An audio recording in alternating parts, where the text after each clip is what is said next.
नमस्कार मित्रों, मैं उमाशंकर जोशी गुरुमंत्र के अंतर्गत आप सभी का स्वागत करता हूं। मित्रों, हम लोगों आज जिस प्रकरण की चर्चा करने वाले हैं वो है संधि प्रकरण।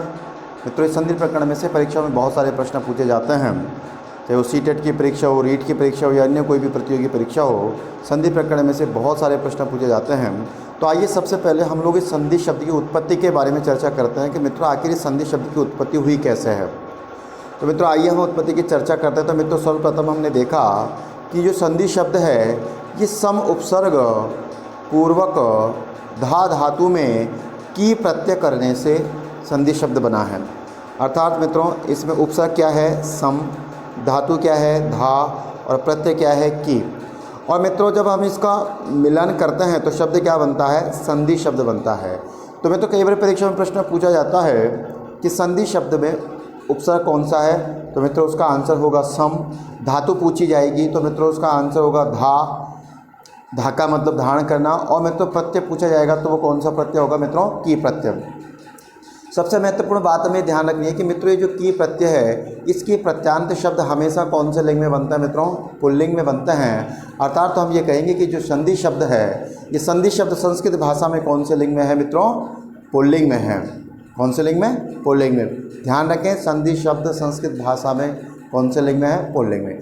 अब मित्रों जो संधि शब्द है इस संधि शब्द की क्या परिभाषा दी गई है संस्कृत व्याकरण में, तो आइए अब उन परिभाषाओं की चर्चा करते हैं। तो मित्रों जो पाणिनि महोदय हैं उन पाणिनि महोदय ने सबसे पहले जो संधि शब्द की परिभाषा दी तो उन्होंने संधि शब्द के लिए कौन से शब्द का इस्तेमाल किया मित्रों, संहिता। यानी कि जहाँ जहाँ अष्टाध्यायी के अंदर संहिता शब्द का उल्लेख है वहाँ वहाँ हम लोगों को क्या समझना है कि यहाँ पर संधि कार्य हुआ है। अब मित्रों जो संधि शब्द की परिभाषा यानी कि जो उन्होंने सूत्र दिया, अष्टाध्यायी के अंतर्गत सूत्र लिखे हुए हैं, तो मित्रों ने जो सूत्र दिया वो संज्ञा सूत्र है। और वो संज्ञा सूत्र अर्थात संहिता संज्ञा करने वाला जो सूत्र है वो कौन सा है मित्रों, परः सन्निकर्षः संहिता।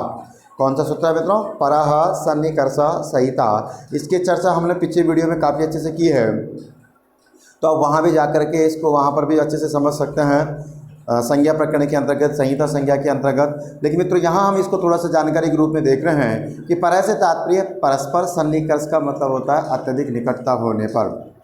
यानी कि अत्यधिक निकटता होने पर, परः से तात्पर्य यहाँ पर अति से भी अर्थ लेते हैं हम लोग, सन्निकर्ष का मतलब होता है निकटता।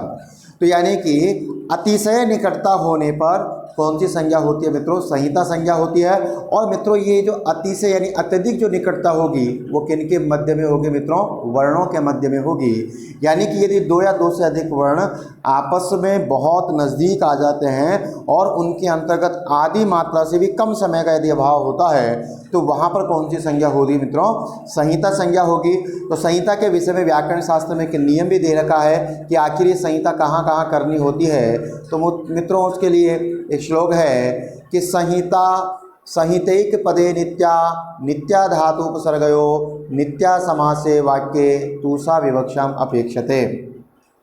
अर्थात ये जो संहिता है, अर्थात ये जो संधि है मित्रों, संहिता को ही क्या कहते हैं, संधि, और संधि को ही क्या कहते हैं, संहिता। आप देखिए बड़े आनंद का विषय है कि संहिता हमारे कौन से लिंग में आता है, स्त्रीलिंग में आता है, जबकि संधि शब्द कौन से लिंग में है, पुल्लिंग में है। क्योंकि संधि शब्द की उत्पत्ति जब हुई है तो की प्रत्यांत शब्द से हुई। और मित्रों की प्रत्यांत शब्द हमेशा कौन से लिंग में होते हैं, पुल्लिंग में होते हैं।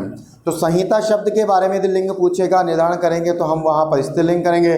और मित्रों यदि पुल्लिंग संधि शब्द के बारे में चर्चा करेंगे तो हम लोग वहाँ पर कौन से लिंग का निर्धारण करेंगे, पुल्लिंग शब्द का निर्धारण करेंगे। तो मित्रों अब ये कह रहे हैं कि संहिता एक पदे नित्या, यानी कि जो संहिता यानी जो संधि है ये एक पद बनाने में अनिवार्य रूप से होती है। नित्य धातु उपसर्गयो, नित्य का मतलब हमेशा, अनिवार्य रूप से धातु और उपसर्ग के बीच में यदि कोई प्रक्रिया हो रही है तो वहाँ पर भी संधि क्या होगी, अनिवार्य रूप से होगी, नित्य समास है। और यदि कोई सामासिक प्रक्रिया से हम गुजर रहे हैं, सामासिक प्रक्रिया हम लोग कर रहे हैं, तो वहाँ पर भी ये जो संहिता यानी जो संधि है ये क्या होती है, नित्य होती है।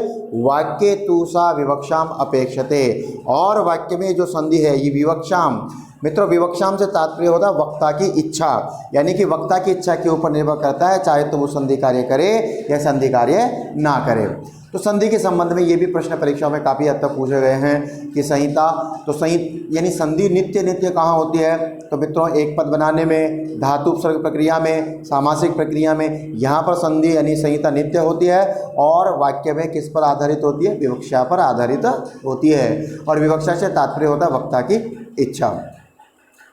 मित्रों और परिभाषा के बारे में बात करें तो यहाँ पर हम समझेंगे कि वर्णयों सन्निहित योगः संधिः, यानी कि वर्णों के यदि आपस में मिलने पर क्या हो? सन्निहित, अत्यधिक निकटता यदि हो तो उनका योग हो, तो वहाँ पर क्या होना आवश्यक है? परिवर्तन होना आवश्यक है। और मित्रों यदि वर्ण परिवर्तन के साथ यदि वहाँ पर कोई मेल होता है तो उसे हम किसके नाम से जानते हैं? संधि के नाम से जानते हैं। यानी कि सीधी सीधी बात की जाए तो हम कह सकते हैं कि यदि दो वर्ण आपस में मिले हैं और यदि उनके अंतर्गत कोई परिवर्तन हो जाए या कोई विकार आ जाए, कोई विकृति आ जाए, तो उसे हम किसके नाम से जानेंगे मित्रों? संधि के नाम से जानेंगे। अब मित्रों ये जो विकार और परिवर्तन आता है, यह जो विकार और परिवर्तन है, ये मुख्यतः 3 प्रक्रियाओं से आता है। कितनी प्रक्रियाओं से मित्रों? 3 प्रक्रिया। यानी कि या तो कोई आदेश होगा, या कोई आगम होगा, या फिर कोई लोभ होगा। इन तीनों प्रक्रियाओं के माध्यम से क्या आता है मित्रों? विकार आता है। अब प्रश्न ये उठता है कि आदेश क्या होता है, आगम क्या होता है और लोभ क्या होता है? तो मित्रों ये प्रश्न भी परीक्षाओं में बहुत पूछे जाते हैं। तो आइए अब हम इनको भी समझते हैं। सबसे पहले हम आदेश को समझते हैं कि आदेश होता क्या है। मित्रों आदेश रूपांतरापत्तिरादेशः। क्या है मित्रों? रूपांतरापत्ति आदेश। कई बार परीक्षाओं में हूबहू पूछ लिया जाता है कि रूपांतरापत्ति रिक्त स्थान आदेशः आगमः लोपः, ये 3 विकल्प आपको दे दिए जाते हैं। तो हम बताएंगे कि यदि रूपांतरापत्ति यदि होगा तो उसे हम किसके नाम से जानेंगे मित्रों? आदेश के नाम से जानेंगे। तो आइए मित्रों अब इसको समझते हैं कि आखिर ये रूपांतर क्या होता है। रूपांतर का मतलब होता है मित्रों परिवर्तन, यानी कि 2 वर्ण आपस में मिले और उन वर्णों के मिलने पे जो परिवर्तन होता है उसे हम क्या कहते हैं मित्रों? आदेश कहते हैं। और मित्रों ये जो आदेश है ये हमेशा किसके स्थान पर होता है? स्थानीय के स्थान पर होता है। किसके स्थान पर होता है? स्थानीय के स्थान पर होता है। इसलिए मित्रों कई बार परीक्षाओं में प्रश्न में पूछा जाता है कि ये जो आदेश है, इस आदेश का व्यवहार कैसा होता है मित्रों? शत्रुवत होता है। यानी कि कोई एक वर्ण जाएगा और उसके स्थान पर कोई अन्य यानी दूसरा वर्ण आता है। आइए मित्रों अब इसको समझते हैं एक उदाहरण से। जैसे मान लीजिए हमने इको यणचि नामक एक सूत्र पढ़ा, तो हम ये जानते हैं कि ई के स्थान पर क्या आदेश होता है? यह आदेश होता है अच परे रहने पर। तो मित्रों उदाहरण के तौर पर हम समझें कि यहाँ पर ई तो स्थानीय है, तो ई तो चला जाएगा और इस ई के स्थान पे कौन सा वर्ण आ जाएगा मित्रों? ये आ जाएगा। मित्रों इसी प्रक्रिया को हम किसके नाम से जानते हैं?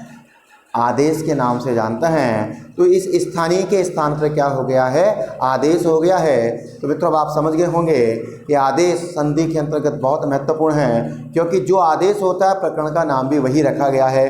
जैसे मित्रों एको यणचि से यण आदेश हुआ तो यण संधि हो गई, एचो यवा याव से अयादि आदेश हुआ तो अयादि संधि हो गई।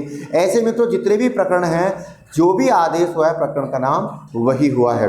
आइए मित्रों अब हम आगम की प्रक्रिया को भी समझ लेते हैं कि आखिर आगम होता क्या है। मित्रों आगम से तात्पर्य है कि वर्णोपस्थिति ही आगमः, यानी कि जो वर्ण की उपस्थिति होती है उसे हम किसके नाम से जानते हैं मित्रों? आगम के नाम से जानते हैं। और आखिर मित्रों ये वर्ण की उपस्थिति कैसे होती है?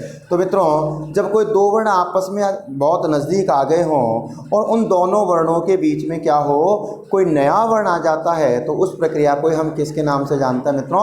आगम के नाम से जानते हैं। तो जिस प्रकार आदेश में ई के स्थान पर ये यानी कि ई तो चला गया और ई के स्थान पर क्या आ गया? ये आ गया, उसे हम आदेश। लेकिन आगम में ऐसी परिस्थितियां नहीं होती हैं। जैसे मित्रों हम संस्कृत शब्द पढ़ते हैं तो यहाँ पर समुपसर्ग पूर्वक क्री धातु से बना हुआ एक शब्द है कृत, और इन दोनों के बीच में सुट का आगम होता है मित्रों। सुट का शेष क्या बचता है? स। और तो यहाँ पर देखिए मित्रों कोई भी वर्ण नहीं गया और शब्द क्या बन गया आपका? संस्कृत। तो हम कह सकते हैं कि ये जो आगम होता है, इस आगम में किसी भी वर्ण को जाना नहीं होता, और जब कोई भी वर्ण नहीं जाएगा तो ये जो व्यवहार है इसका, ये किसकी तरह हो जाता है? मित्र की तरह हो जाता है। तो है कई बार परीक्षाओं में ये भी प्रश्न पूछा जाता है कि आगमस्य व्यवहारः भवति, तो मित्रों हमारा उत्तर होगा मित्रवत। अब मित्रों अंतिम प्रक्रिया हम लोग समझते हैं, और अंतिम प्रक्रिया है मित्रों लोप। और मित्रों उस लोप को हम किसके नाम से जानते हैं? अदर्शनम लोप के नाम से जानते हैं। बहुत परीक्षाओं में प्रश्न पूछा गया है कि लोपः भवति अदर्शनम लोपः या अदर्शनम भवति लोपः। तो किसी भी तरीके से प्रश्न पूछा जाए तो हम कहेंगे कि अदर्शनम लोपः अर्थात जिसके दर्शन नहीं हो उसका लोप हो जाता है। मित्रों अदर्शन अर्थात जिसके दर्शन नहीं हो। और मित्रों दर्शन किसके नहीं हो तो कहें कि जो पहले से विद्यमान कोई वर्ण है और उसके बाद में क्या हो जाए, उसका दिखाई देना बंद हो जाए, उच्चारण होना बंद हो जाए या उसकी कोई उपलब्धि नहीं हो, तो ऐसी स्थिति होने पर ही कौन सी संज्ञा होती है मित्रों? लोप संज्ञा होती है। तो मित्रों आप जान गए होंगे कि जब हमें संधि प्रकरण पढ़ना है तो सबसे पहले हमें इन तीन बातों को आज हम लोगों ने सीखा। आदेश क्या है, आगम क्या है और लोप क्या है। मित्रों आने वाले प्रकरणों में हम लोग सीखेंगे कि संधि के कितने प्रकार हैं, कितने भेद हैं। तो आप मेरे साथ जुड़े रहिए और जिन्होंने अभी तक मेरे चैनल को सब्सक्राइब नहीं किया है वो सब्सक्राइब करें। वीडियो पसंद आता है तो लाइक और शेयर भी करें। जयतु संस्कृतम जयतु भारतम।